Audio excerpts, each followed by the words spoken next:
అండి. Donkey trailer release అయిపోయింది. మరి మూడోసారి కూడా షారుఖ్ ఖాన్ 1000 కోట్లు కొట్టగలుగుతారా? పఠాన్, జవాన్ సృష్టించిన సంచలనాలు డంకీ కూడా కంటిన్యూ చేయగలుగుతుందా?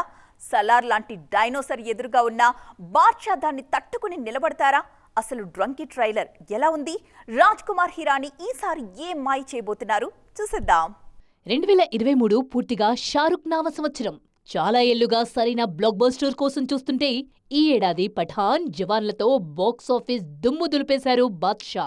నేనొక్కసారి ఫిక్స్ అయితే నా మాట నేనే వినను అంటూ 2023లో హ్యాట్రిక్ కి రెడీ అవుతున్నారు ఈ హీరో. చెప్పినట్టుగానే డిసెంబర్ 21న డంకీ విడుదల కాబోతుంది.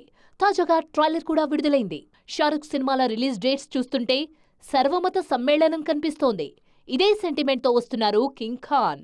జనవరి 26 రిపబ్లిక్ డే కానుకగా పఠాన్తో వచ్చిన ఈయన జన్మాష్టమికి జవాన్ అంటూ వచ్చి రెండోసారి 1000 కోట్లు కొట్టారు. ఇక ఇప్పుడు క్రిస్మస్ కు డంకీతో వచ్చి ముచ్చటగా మూడోసారి అదే మ్యాజిక్ చేయాలని చూస్తున్నారు షారుఖ్. రాజ్ కుమార్ హిరానీ అంటేనే బ్రాండ్.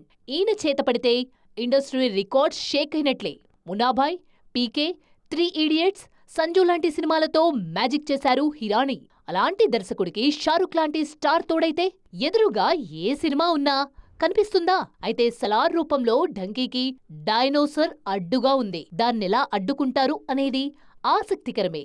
డంకీ ట్రైలర్ చూడ్డానికి కామెడీగా ఉన్నా అందులో చాలా సీరియస్ ఇష్యూ డిస్కస్ చేశారు రాజ్ కుమార్ హిరానీ. తన ప్రతి సినిమాలోనూ సోషల్ ఇమేజ్ ఇచ్చే హిరానీ డంకీలో ఇంగ్లీష్ గురించి టాపిక్ తీసుకున్నారు. లండన్ వెళ్లాలనుకునే 5 స్నేహితుల కథ ఇది. దాన్నే ఎంటర్టైనింగ్ గా మొదలుపెట్టి సీరియస్ గా చెప్తున్నారు. మొత్తానికి చూడాలిక షారుఖ్ ఈ సినిమాతో ఏం చేస్తారు.